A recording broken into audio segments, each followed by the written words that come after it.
having gone through the book, learning the different love languages that exist and how everybody speaks a different love language, the first step was really to identify, right? Like what is my own love language? And then what is your love language? And then why are we miscommunicating? My primary love language is acts of service. Acts of service. That's how you show your love, and that's how you receive love as well. Figuring that out like helped us a lot. Now that we know, like you said, that is your primary love language. And now that I know I need to be, even if I don't speak that love language personally, but thankfully in our case I do, right? Like my primary love language is quality time. If you didn't do the acts of service, if you didn't help do the dishes or mop the floors, like I kind of don't want to spend quality time with you, right? It's just get away from me. I don't even want to talk to you. I don't even want to spend time. 15 minutes, forget that.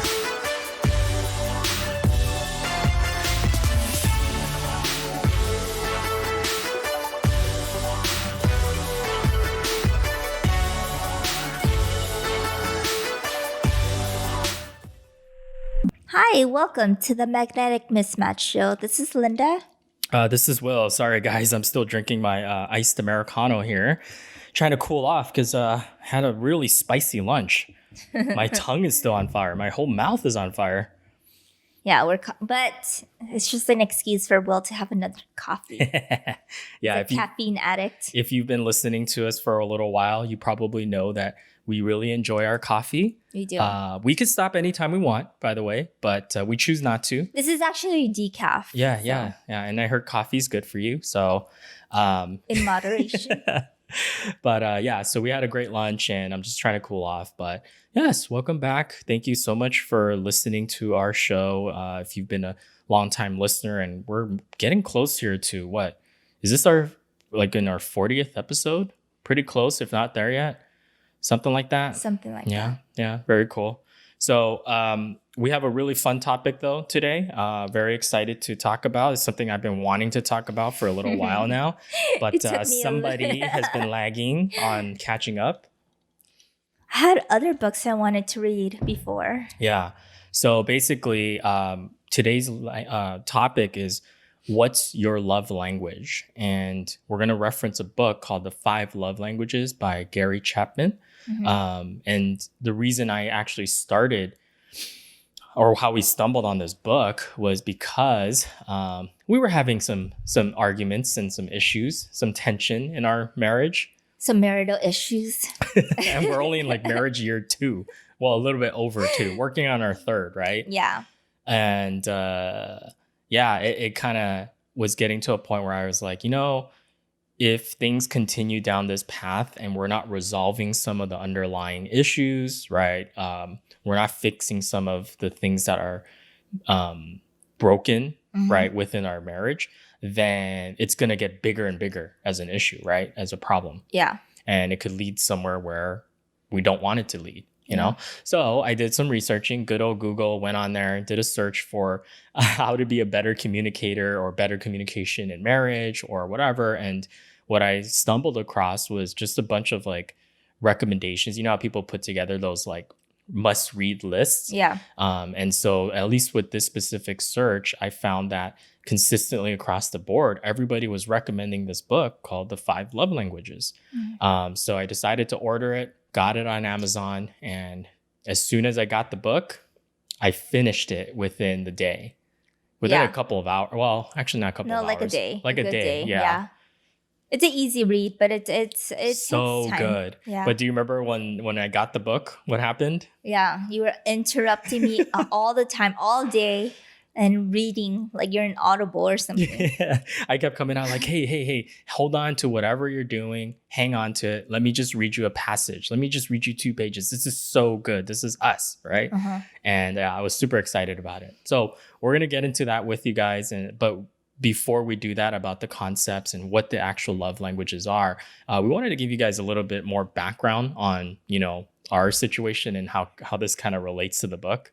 Yeah, so I'm going to tell you the story. Just hold on to this story until the end. And then after reading the book, we'll analyze the situation, right? Okay. So You're gonna break here's it down. yeah. So here's the issue that we were having, or one of the issues we were having, Yeah, and that was you causing a lot of tension. right, and Right. you guys might have heard this story or some of these stories before in previous episodes, but for the newer listeners, here we go. Yes. So we moved in together. We got married. We moved into this beautiful apartment together. Everything was exciting. We figured out a routine, which seemed fun and fresh in the beginning, Yeah, but yeah, um, newlyweds, right? exactly, everything was good. It was exciting. Things were fresh. And we felt we were in love, on top of the world. And then towards starting the end of the first year, um, I just felt like I was living with a roommate, Hmm. in the sense where um, you were doing your own thing and I was doing my own thing. Or maybe this is probably stepping into the second year. Can't remember exact timeline, but yeah, but it just started feeling like a routine.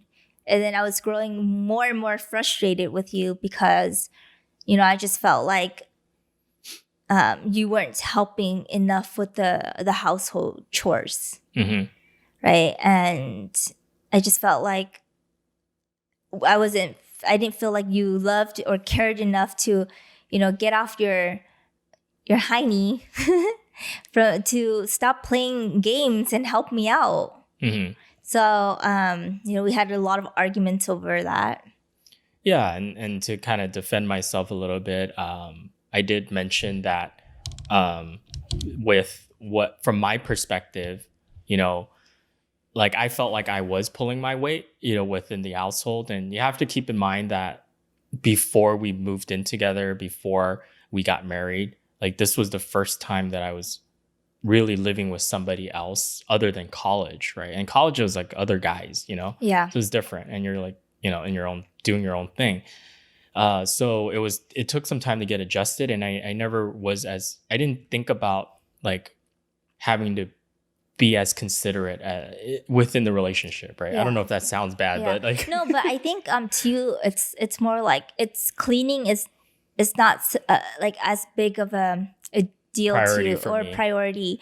And for you it's like, why is she so worked up over this? Yeah, like You if I couldn't. don't clean as frequently as you do, or like as in depth as you do. And yeah, so after we read this book, we have a better understanding of why I behaved the way I did and why, Will's not helping clean the house affected me the way that it did. Really, it had Right. nothing to do with the cleaning. Yeah, because I'm like sitting there and I'm wondering, like, is it that bad that I'm like leaving the dishes till the next morning? Like, is that Yeah. really what is triggering her so much? Like, it cannot be that that's the case, right? Yeah. But having gone through the book and reading about learning the different love languages that exist and how everybody speaks a different love language, the first step was really to identify, right? Like what is my own love language, and then what is your love language, and then why are we miscommunicating? Is it because we're speaking completely different languages? Yeah. But that's kind of what we're drawing conclusions on. Yeah. And it was nice that he confirmed that people fall out of the in love phase. Yeah, so let's talk about that. Like in the book, right? Again, the book is called The Five Love Languages by Dr. Gary Chapman. And one of the concepts that he talks about is that most people, when they start dating or like if they're getting married, you have this phase where it's kind of like puppy love, right? It's what he calls the in love experience when you feel like you're on top of the world, right? It's just you two against the world, and you're in cloud nine. It's like you want to spend all your time with that person. You want to always be talking to that person and be with that person. Yeah. And everything's roses and butterflies, rainbows and unicorns. But then that phase typically only lasts on average about 2 years before reality kicks in and you get kicked down, right? Back to reality, back to earth. And now you're dealing with real issues like, paying the bills, managing money, right? Like Kids, kids, chores, household chores. chores, Yeah. just whatever, right? Life. Mhm. And that's when the real work starts. Yeah. And I think that's exactly what happened with us But with it our just marriage. happened a little sooner than his usual 2 years. Yeah, at least with marriage, right? So that's the in love phase. And Mhm. then he says that after that in love phase is over and the high is over and now reality kicks in, now it's where people need to work on getting real love. Real love meaning you're making a choice, right, to be in that relationship and to be with that person. And the high of being in love is no longer going to save that relationship. Yeah. And he also started talking about, love has different languages, right? If you're not showing, if you're not communicating in the same language, then the other person is not feeling love because they can't understand you. What you're saying, even if you're telling them that you love them in your own love language, they may not understand because Yeah. they speak a different language. Yeah. Let's say if you I'm saying I love you in like Cantonese and you don't speak Cantonese. Exactly. How are you going to know how I feel? Yeah. You just probably look at it as I'm just like yelling at you or like nagging you or something, right? Yeah. Yeah. So I think it's a great like analogy, that he uses about it. Mhm. So tell us what are the actual 5 love languages? So the 5 love languages are: one, words of affirmation. Hmm. And then the second one is quality time, Yep. receiving gifts, Is number 3. acts of service, Number 4. and physical touch. Yep. So I think some people might be listening. You can kind of draw some conclusions from that, right? I mean, it's kind of self-explanatory in a way, Yeah. but we got to go into, I think, a little bit more The depth details. about Yeah. what does each love language entail, right? Mhm. And what does it actually mean, and how does it apply in real world examples? So the first one is, like you said, words of affirmation. I think with this one, we can. So in the book, he talks about words of affirmation as someone feeling loved by hearing, right? Hearing words of encouragement, hearing words of positive reinforcement. Exactly. Yeah. So, like, one of the stories he talks about in the book is about this couple. They're married, right? It's Dan and his wife. No, that's words of affirmation. That's quality time.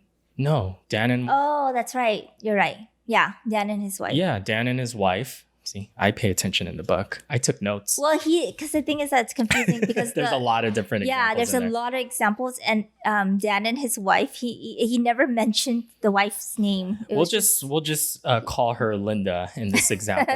Okay, we'll say Dan and Linda. Okay. In this example, so basically Dr. Gary Chapman, he's like a marriage therapist, right? Mm-hmm. And I guess this lady comes up to him. I don't know. I forget where they were, but down the hall. Down the hall from where though? Like, I don't know. Some random lady comes in. I guess she recognizes him and then starts like unloading all her issues on him. I think he was in his office. Oh, he was in his office. Yeah. So she storms into his office. I don't know. Anyways, it was this lady who's, I guess, goes unnamed, but we know her husband is Dan, and she tells him that basically she's been trying to get him to paint the room in one of their house and paint one of the rooms in their house, right? Yeah. And she's been like asking him or telling him to do it for like months now. Mm-hmm. Is that right? Was it months or weeks? Now. Yeah. For a long time, right? Yeah. And she was getting really frustrated because she's like, I can't get him to do it. Like, what? And I think what was hard for her was that there was like a weekend where she saw him doing other projects. It was like during his free time, right? It was a beautiful sunny day, I believe, and of course, it was a beautiful sunny day. Okay. And in her head, it was a perfect day for painting the room. Yeah, and he probably didn't have anything to do. He had the day off or something, right? And instead of painting the room, he was cleaning his computer files. So that's why she got even more triggered because Yeah. she's like, well, why aren't you cleaning the room? And I think she confronted him, right? Like, what are you doing? Why are you like, doing that when I've been telling you to go clean the, to paint the room, Yeah. right? Um, so I guess, so then what happens from there? Like, So then she asked for his advice, advice, yes. And right? how do I fix Get this? yeah, Get him to paint the room, yeah, and he asked her, so does he do other things do other things that are nice, like take out the to help the trash, household. Yeah. yeah, buy milk when you guys are low on milk or toilet paper, just clean the house, etc. And she's like, yeah, he does do some of those things. Yep. And Dr. Chapman's like, okay, so give him a compliment. Anytime he does that. Yeah, tell him that you appreciate that he paid the electrical bill, because not all husbands do that, or you appreciate that he took out the trash. I think Just little things, right? I think she was like nagging him. I think one of the parts is like, he's like, don't tell him that the trash has been sitting there so long that the flies are gonna take it out themselves. Yeah, that's not very helpful, right? Like, it's the way she was saying it to him. Yeah, it's pretty funny. But yeah, so his advice was basically to compliment him, or not like to flatter him, but just be letting sincere. him know. Yeah, be sincere, letting him know that she appreciates those little things that he does, right? Yeah. Like, even something like we said as basic as taking out the trash. Yeah. He said, stop nagging and do not bring up painting the room anymore. Yeah, because she's been doing it constantly, right? Every day or something. Yes. And, she didn't. Because he already knows. He already knows that he needs to paint she the didn't room. seem thrilled about the, No, the she advice. wasn't happy. Right? She wasn't happy about the advice, but Dr. Chapman was like, well, you wanted my advice. That's my advice. Yeah. And it's free, so take it. Yeah. Right? And so that's a snarky remark. I like that. Yeah. So a couple weeks came by. She stops by his office again and said, it worked. He painted the room. Yeah. Why? How? What changed? She started complimenting him. Yeah. The little things, right? She actually took the advice, and I guess every time he did something positive or helpful to the household, she was able to throw in those words of encouragement and affirmation, and he actually ended up doing it without her having to say anything. Yeah. Right? Yeah. So that's words of affirmation, and I could relate to that, because there were definitely times like that actually happened in our household, right? Where so we moved into the new apartment that we're living in right now, and in the room in my office, I had a bunch of stuff that I didn't organize, or I didn't declutter, because it was just like, you're in a move, right? You just grab everything and you try to move, where we were in a kind of a rush too, in a way. And this was like, it was just a lot of stuff. And there was some things in there that were very sentimental to me that it takes time, right, to sort through all of that stuff. But I had been putting it off because, for whatever reason, busy, other things on my mind, it wasn't a priority for me. But you kept coming in and nagging me about sorting it out and throwing stuff out, because it was bugging you a lot. It was becoming so much. I was like overwhelmed just looking at it. But yeah, you would definitely come in and make some of those snarky remarks. Like, I would be doing something else, playing a game or doing something. It's like, you're doing that instead of like cleaning. I've been telling you for like weeks. Why aren't you doing it? And I would just get heated. I wouldn't say anything, but I would just get even more. Oh, okay. I'm definitely not doing it now. Wow. It was almost kind of like that. All I needed was some words of encouragement. Sometimes it's like the way you ask too. I think with the dishwashing, sometimes it was that too. It's like, go do the dishes. And I was like, it's like tone, right? It has so much to do with that. Yeah. Or like, if I do the dishes, or take out the trash, or haul up the water, right? Or whatever, the groceries and things like that, or whatever, I do contribute to the household. Hopefully that you feel that way. You do. But it's nice every now and then to hear some of that you acknowledge it, even though yes. But it's like, it's nice to hear it. And I'm sure you appreciate that too, right? Like, when you cook, I kind of throw out words of affirmation to you. You do. Yeah. But we learned that Uh, that's not as big of a deal to me as it yeah. is to you. Right. Like Yeah. I don't need to constantly hear words of affirmation. Right. Right. So as part of like in the book, he talks about like even though there are five love languages, Hmm. each person typically has a primary love Yeah. language, one that Yes. they speak mostly. That's what they understand the most. They kind of resonate with the most, Yeah. right? And you have the few that he calls the bilingual, Right. You right? might Where have they more have than. two, Mhm. and he teaches you with different exercises and ways to help you discover your love language, Yeah. your primary love language. Right. And then from there you kind of rank it in its order, or at least we did, Yeah. right? And so with that said, So that's words of affirmation. That's the first love language. uh-huh, And we're kind of doing a shorter version, of course. There's a lot more there's a to it. lot more to it. So Right. you should definitely read the book. Yeah. Yeah. And the next one is quality time. Hmm. So as an example, he talks about a couple named John and Susan, right? Especially, and they've been married for 30 years. And for the last, I believe, 20, Hmm. they felt like just roommates. They drove a couple of hours to see Dr. Chapman. And Susan just lays it all out. She's like, I looked into most common marital issues. And let me tell you, Dr. Chapman, it's not a money. We don't have any money issues. Everything is paid for. The house is paid for. The 2 cars are paid for. And the second thing is arguments. But we don't have any arguments. But I don't feel love. And I'm pretty sure my love tank is his love tank is empty, but he just doesn't say anything, and mine is too. And she breaks down into tears, and you know, Dr. Chapman asks John, how have you been showing Susan that you love her?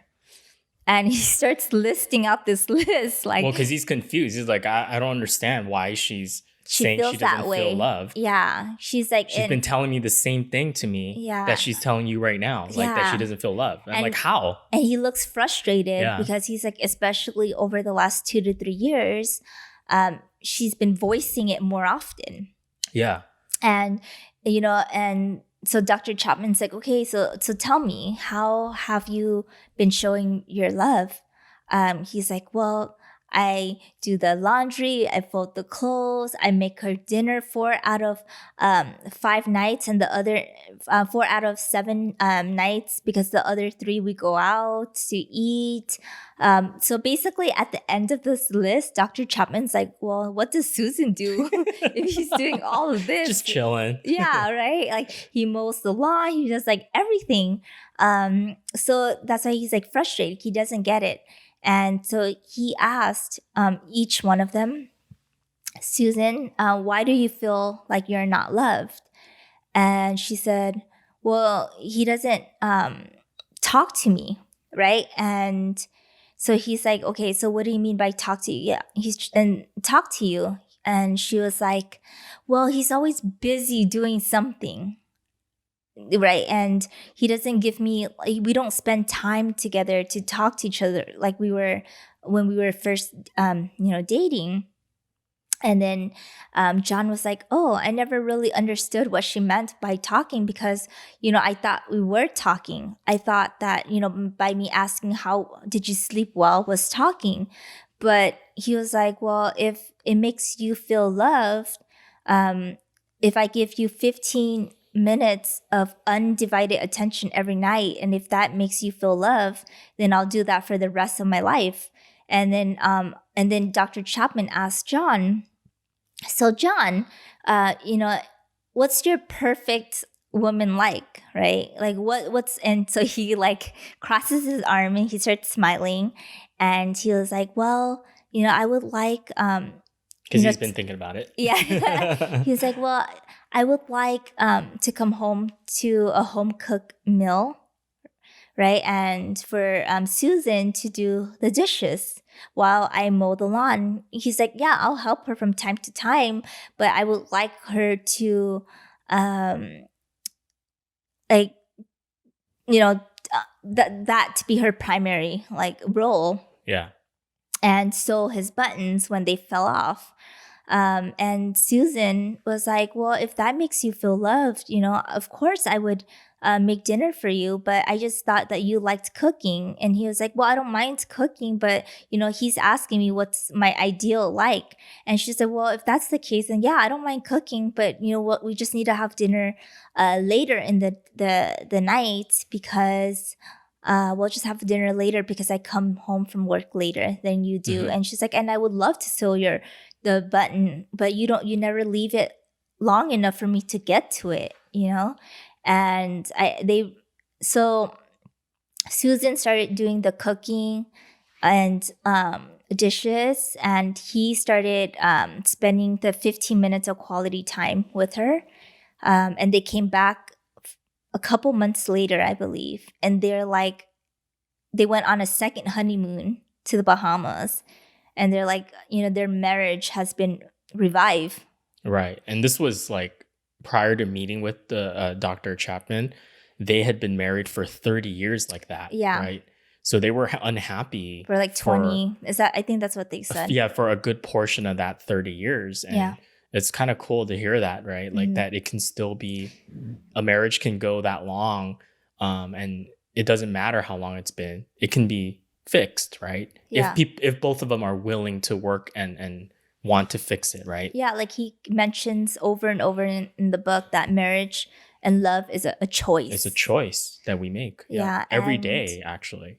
as you can see in that situation, Susan's love language is quality time, and So what does that John's, mean? Yeah. yeah, so she wants to spend and talk and have meaningful conversations with John, right? Like Right. that moment where you don't do anything else but with each Your other. full attention is with that person. And that's why John was confused initially, because he's like, we do talk. Like when we go out with other couples, Yeah. when we like, drive home on the drive home or whatever. No, they weren't don't. talking. They weren't talking. Yeah, they Oh. weren't talking. And John's love language is act of service. Yeah. So that's why when she expressed that she didn't feel love, he brought more chores upon himself, but that's not her love language. So to her, oh, that's nice. But like her love tank wasn't getting filled. Yeah. So that's the other concept that he talks about in the book, which is that each of us has a love tank, right? Think of it like the if your love tank is empty, you don't feel loved, and if that goes on for too long, then things fall apart, right? So like in order to fill that love tank up, the other person needs to be speaking your love language to show that love so that it fills your love tank up, right? But yeah, no, I can totally relate to that. I think you love that story though. Yeah. That example, because I felt like you resonated with it very much, and especially with what we were just talking about in our case. Yeah, because I show my love now that we know, one of my primary, I think that is my primary love language is acts of service. Acts of service.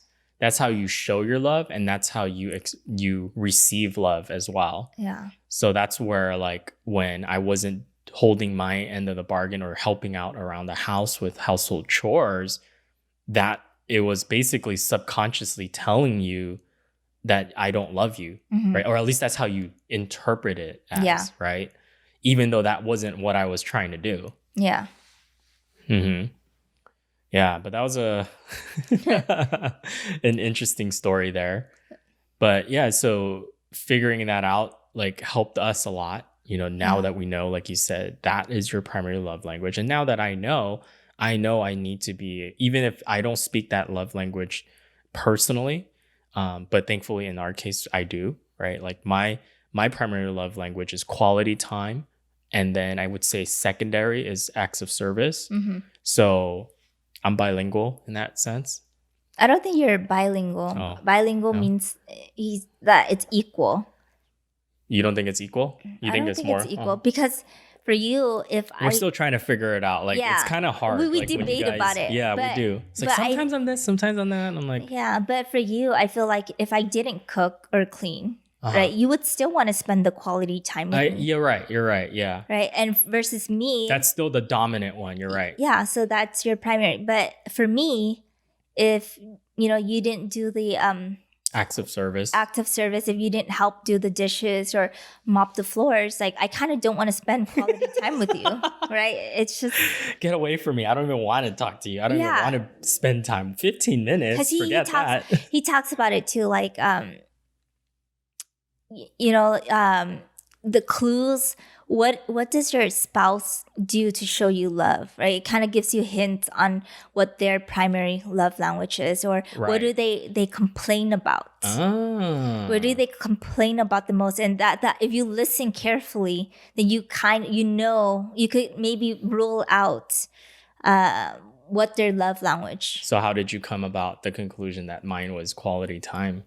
Um, I think for you is you always ask for at nighttime. Oh, talk to me for 15 minutes before we go to bed, or in the morning time after we do our grateful journal.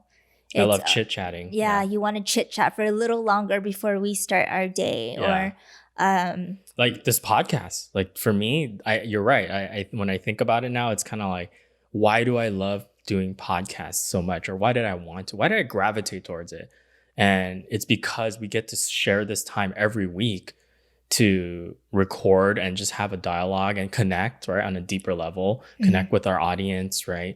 It's very energizing for me, and I really enjoy that. So you're Yeah. right. I guess it is quality time.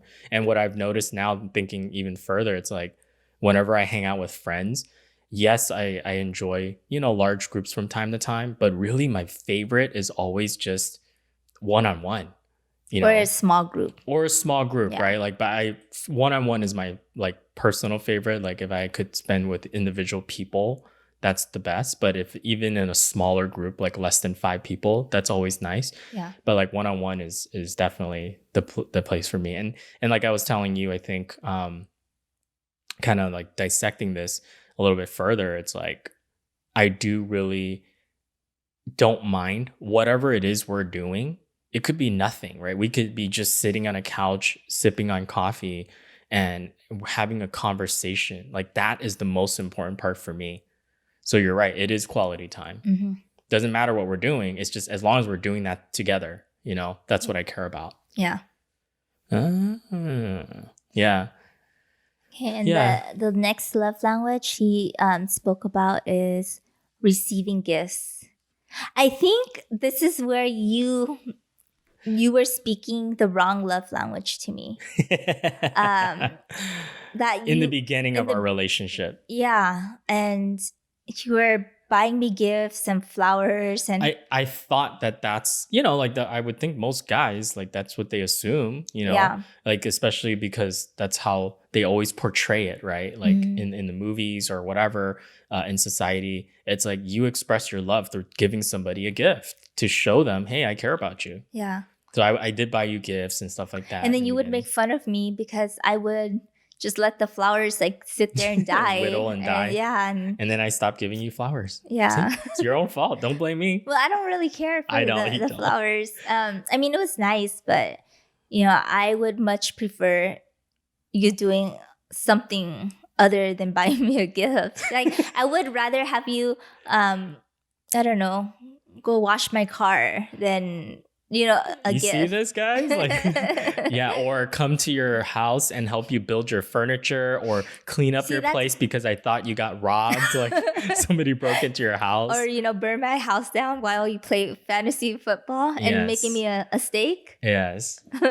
So we're joking about those stories because we mentioned them in a couple of other podcasts. But there was one time when she was living out of state in Arizona, and I came to visit to surprise her I was traveling. That you came. the week Yeah, before. you came at a bad on a Sure, bad buddy. week. Sure, buddy. I was literally dropping off my clothes and going to the next destination. I just hit the microphone. Sorry. Yeah. Yeah. So I would dump my stuff and leave. Dump my stuff and leave, and it was a hurricane. Chaotic. Yeah, Yeah. it was chaotic. Sure. I'll that's fine if you want to say that that's the reason. But so I came to surprise her, and then like I opened the door and I looked in there. I kid you not. Like stuff was everywhere. There was like clothes on the floor, like a suitcase in the front, right? Dishes were piled on some places. There was hair in your freaking sink in the bathroom, like just stuff everywhere. Yeah. And I seriously thought somebody had broken into your apartment and But you robbed know you. what? That speaks a lot of volume though, because as much of a clean freak as I was, like to let the apartment go like that, you can tell I'm like You're pulling. pretty busy. Yeah, I'm like pulling my hair out, and like I'm so overwhelmed that like there's still time for me to. That was the last on your list, yeah. Yeah, last on my list, and like looking at the apartment made me even more stressed. So you because I helped you clean that apartment by the time you got home. So I was like, oh, let me just clean up. Yeah. And that's what I did. Yeah. And I'm sure you tell me, did you appreciate that? Yeah, absolutely. Instead of if I just brought you like A gift. an item. Yeah. Yeah.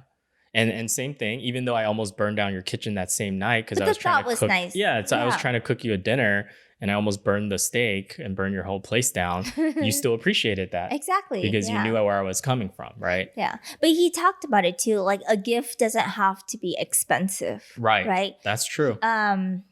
So he was talking about, you can make if you didn't have any money, you could make a card by folding a piece of paper Something in half, sentimental. or picking a flower, or writing a poem or a song, or if you're a little bit more artistic, right? Yeah, it doesn't have to be, extravagant. Extravagant. It could be something small, and it tells the person who's, if their primary language is gift giving. No, it's or receiving gifts. Sorry, yeah. Receiving gifts. That they feel loved. Right. But I can totally see that I do know some friends that are like that. Like, I mean, they're not going to directly say it. Now that I know what I know, I can see like, oh, this person responds well when they receive gifts. Like that's what gets them going, right? And if they don't get a gift, it's not that they're shallow or anything like that. It's just that's how they operate. You know what I mean? Mm-hmm.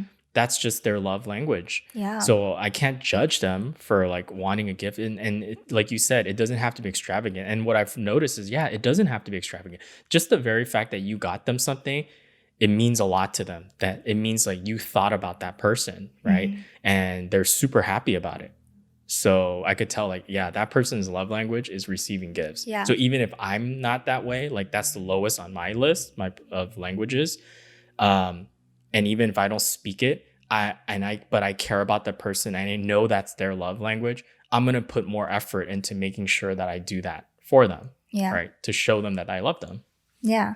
And one of the clues he gives is that, if you traveled somewhere without your significant other, and when you come back on your trip, if they ask you, did you bring me back a souvenir?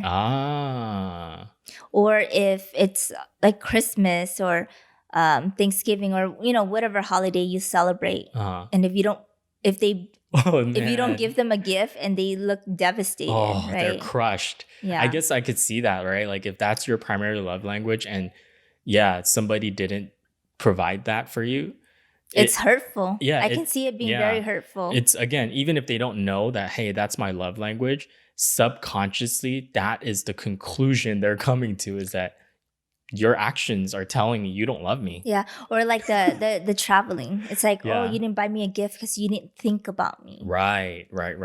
So I can see that. Yeah. But I think for you and I, that what we've learned is that's kind of, for us, the lowest priority on the 5 love languages, right? Mm-hmm. I think we're both on page with that. So basically, we don't get each other gifts at all anymore. I'm just kidding. Yeah. We still get each other gifts, but we have ground rules and stuff. And it's not the most important thing for us. No, it's not. You'd rather me clean the house or do something for you. Exactly. Gotcha. Mop the floor, scrub the toilet or something. And you just want to see me there, like doing that. And then the 4th love language is acts of service, which we already touched upon. Right. Is doing things. Doing things. To show that you care about that person. Exactly. Even if you don't want to do it.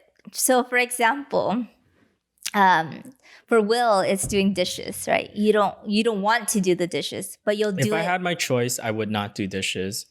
but I do it because I know that that's what makes you feel loved. And you'll Or wash it every single day.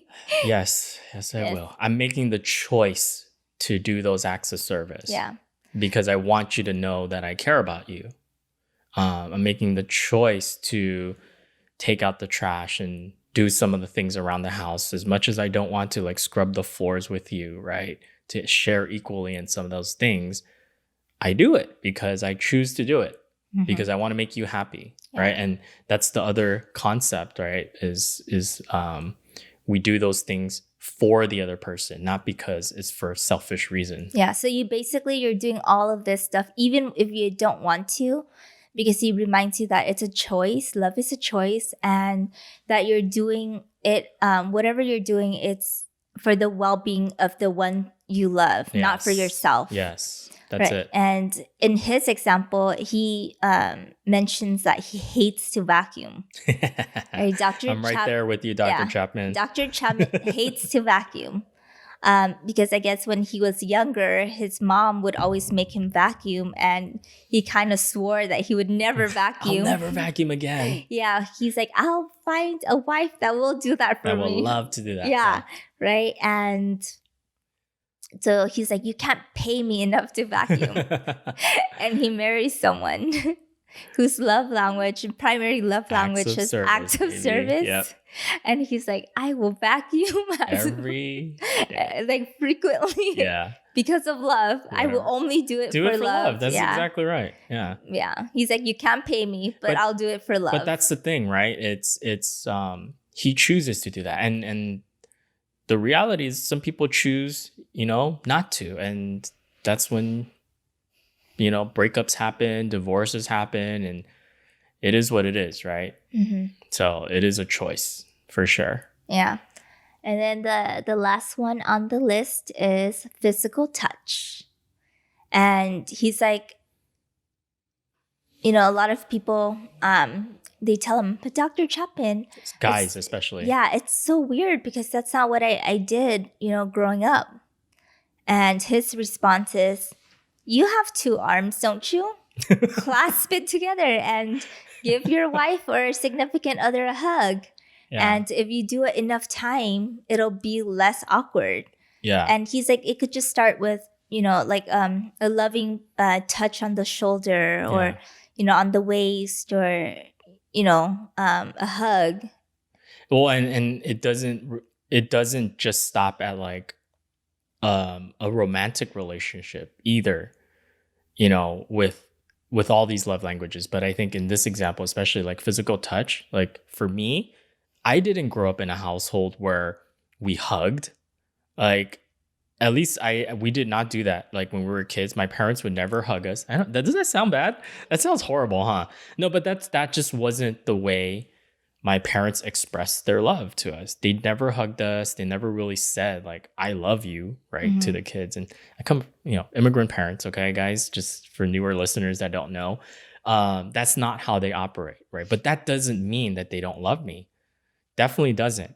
And after I finished this book, I do remember I was like, oh, it started clicking. I'm like, my parents do love me after like 35 years, right? It's like, oh, my parents do love me. They just expressed their love in a different way. They were speaking a different language. And when I was a kid, I didn't understand that love language at that time. It's like, I'm watching TV and I'm hearing my friends like, oh, you see them get picked up at school and their mom comes and they hug them, they kiss them, and they'll tell them they love them and whatever, right? And I'm like, wait, how come my parents don't do that?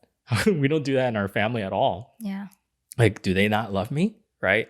So you think that when you're younger, you don't really know. It's like, why is my dad always working and he never, spends time with us, like to go do this on the weekends, or which, to be fair, he did. He spent a lot of time later when he could, like on his vacations and stuff. But like during the rest of the year when he was working, 60 to 80 hours a week and working on weekends, I kind of looked at it when I was younger as kind of like, my dad's never like there to spend time with us. What's up with that? He doesn't love us, right? but it's wrong.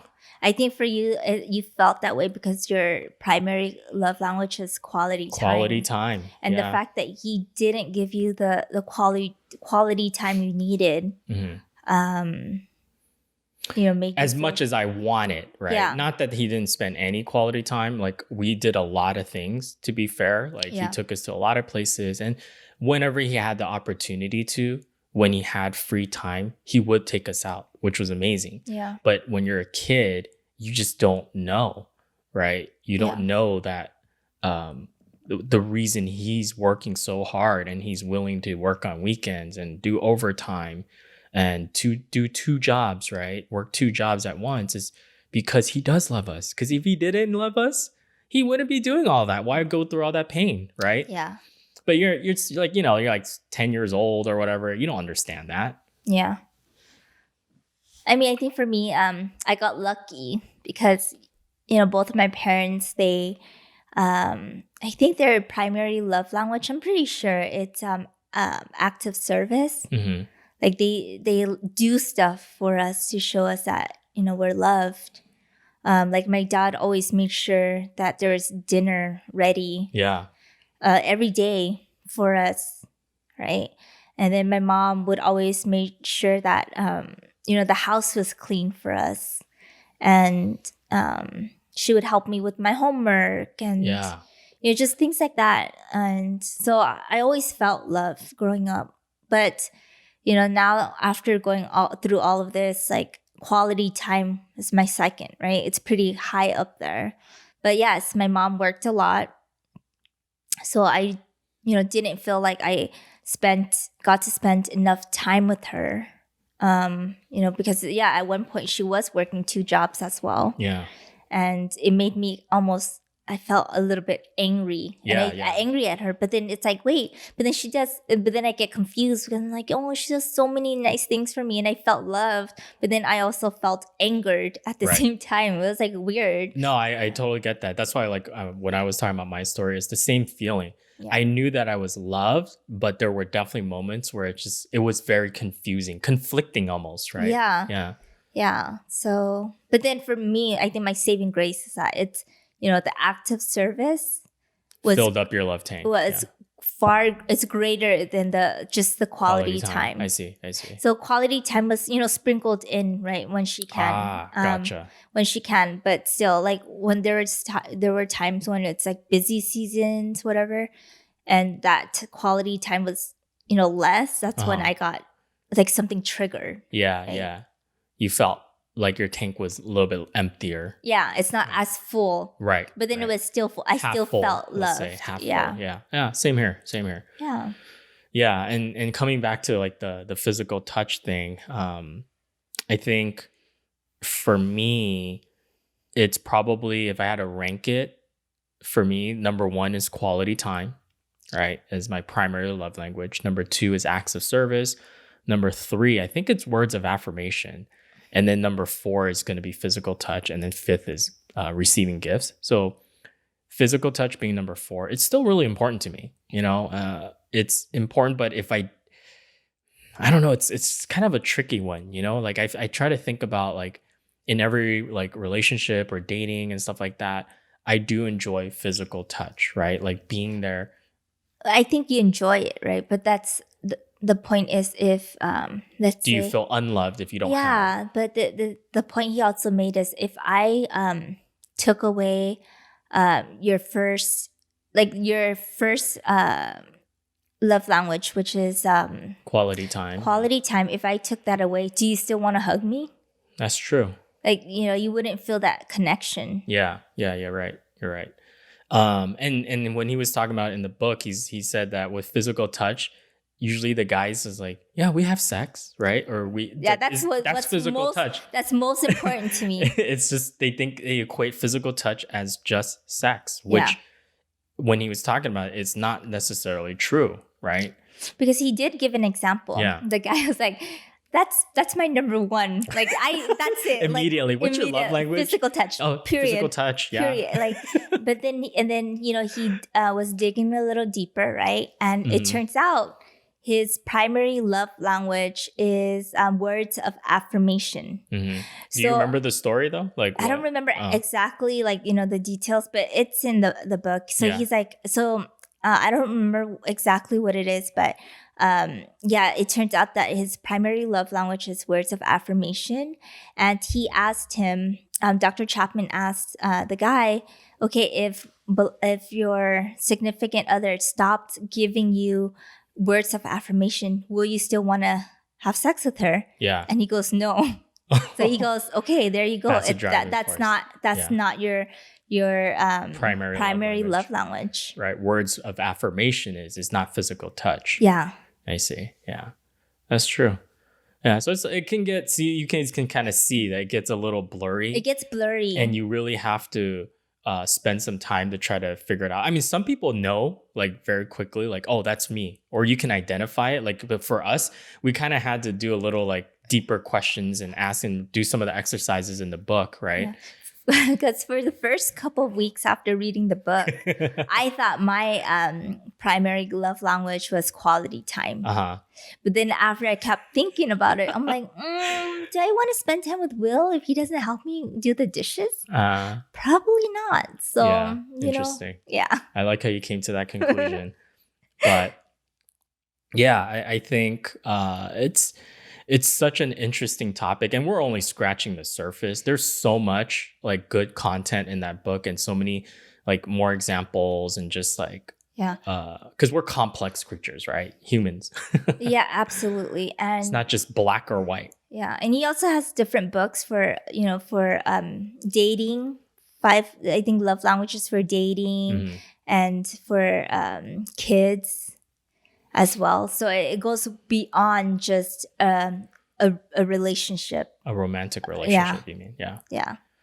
Right. So I think having learned all of this, it's definitely, I can say that it's helped me improve my communication, not just with you, but I think with my family, my parents, like I said, now that I know the concepts and I understand it more, I look back and I'm like, oh, like my mom does love me. Not that I didn't think that she didn't before, but it was more like she loves me in this way, right? Like her love language was acts of service, or is acts of service. That's why it's like whenever I felt like she was nagging, like, oh,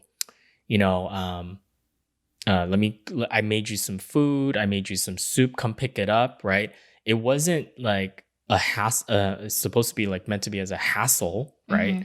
It was more like that's how she showed that she cared about me. Yeah.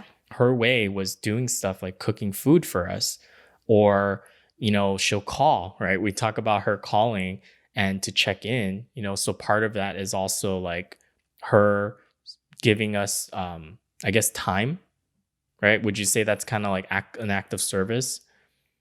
Checking in, like, are you did you eat yet? Did you I don't know, is it cold? It's cold outside, go wear some clothes, this and that, what would you categorize that as? Maybe quality time, maybe just to connect, I guess. I don't know. That gets a little bit more blurry, but I know like with her food thing, she expects us to come and like, see, this is where the blur happens. Like he did mention at the end on what if you have a long distance relationship, right? Yeah. Let's say your significant other or your loved one's love language is physical touch. How do you do physical touch like long distance? Yeah, It could be challenging. Yeah, and it could be, he said it could be opening a letter, because that's a physical act of doing something. But it gets you get pretty creative. So that's where some of the lines actually do kind of blur for me. Right. Yeah, so it takes time, to really kind of define. Because that's how we think our primary love language is, but... Yeah. Well, it's funny, too, because when we first both finished reading the book, we also, instead of, like, it was kind of like, what do you think my love language is? Just to see what the other person thinks, because... like I had trouble knowing like what my own is, and then when you started pointing some of those things out, it's like, oh, you're right, it is quality time. Yeah, I thought it was quality time and acts of service, but then I wasn't really sure, And then when you kind of gave me more examples, you're right. It is quality time as my Yeah. primary. But things can change, right? And- After. Yeah. And he talks about how like your love language can potentially change as you get older too. In the book, there was a Yeah. chapter, or I don't know, a chapter, but like a section about that as well. So, Hmm. huh, your priorities change. Who knows? Yeah. Yeah. Well, anything else you want to add to this topic for now? No, I would just say just read the book, and reflect on your own love language and maybe your loved ones. Mm-hmm. I think it's very helpful. Very helpful. Yeah, in kind of understanding how they're showing you love, and it helps you appreciate it more too. Even if you don't speak that love language, but it's nice to know that that's their love language and they're giving it to you. Well, and in the book, he says that the good thing is that each language is learnable, Absolutely. right? You don't have that, even if that's not your native language or your own primary language, you can choose to learn the love language of the person you care about. Yeah. And it's something that just takes time and work and effort, right? That's why they always say like marriage is, it takes work. Mm-hmm. A relationship takes work, and that's Yeah. part of it.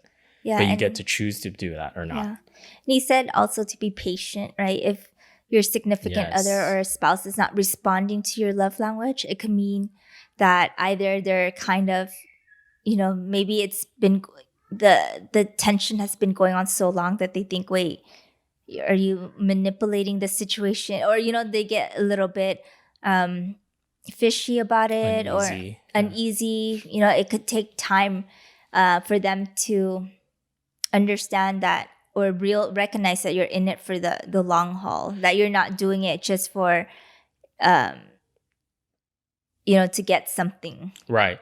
Well, the other thing too he mentioned was that like it could be someone's upbringing. It could be something like in their household. Like if let's say physical touch is important, is your primary love language, and you want your spouse to speak it, but your spouse might have had an upbringing where there was no physical touch in their family. They didn't express their love that way, so she never, like, it just didn't work for her, so she has a hard time trying to learn your love language. You know what I mean? Yeah. So I think his advice was like exactly what you said: be patient as that person. It is kind of like learning a new language, right? It doesn't just happen magically Yeah. because you want it to. Yeah. You have to work at it, and it's that person's going to make mistakes, or it's going to take a little bit of time for them to adapt. Yeah.